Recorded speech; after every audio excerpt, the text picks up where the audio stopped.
বর্তমান মধ্যপ্রাচ্যের পরিস্থিতি যেন এক আগ্নেয়গিরি। ইরান ও ইসরায়েলের মধ্যাকার চলমান সামরিক উত্তেজনা এখন আর কেবল হুমকি ধমকিতে সীমাবদ্ধ নেই। বিশ্লেষকরা একে তৃতীয় বিশ্বযুদ্ধের পূর্বাভাস বলছেন। কিন্তু একজন মুমিন হিসেবে আমাদের মনে প্রশ্ন জাগে, এই সংঘাতের কি কোনো ধর্মীয় ভিত্তি আছে?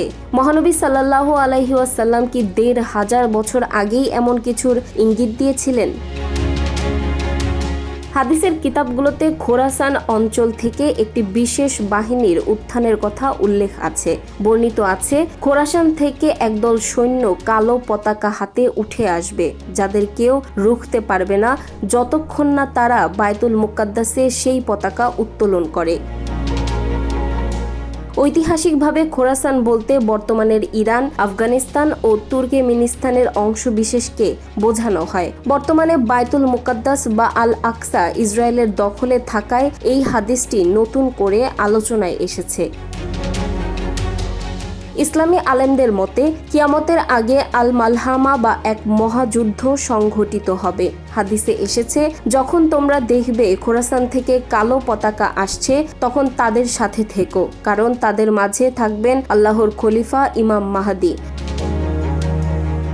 অনেকেই মনে করছেন বর্তমানের এই মিসাইল হামলা ও সামরিক মহড়া সেই মহাযুদ্ধের প্রস্তুতিরই অংশ। তবে আমাদের মনে রাখতে হবে, হাদিসের ব্যাখ্যা অত্যন্ত স্পর্শকাতর বিষয়। অনেক হাদিস বিশারদ এই কালো পতাকার বর্ণনাগুলোকে জয়ীফ বা দুর্বল সূত্র হিসেবে চিহ্নিত করেছেন। এছাড়া ইমাম মাহাদির আত্মপ্রকাশ হবে মক্কায়, সরাসরি কোনো আধুনিক রাজনৈতিক দলের পতাকা তলে নয়। ভূ রাজনৈতিক লড়াইকে সরাসরি কিয়ামতের আলামত হিসেবে মিলিয়ে ফেলাটা অনেক সময় ভুল ব্যাখ্যার জন্ম দেয়।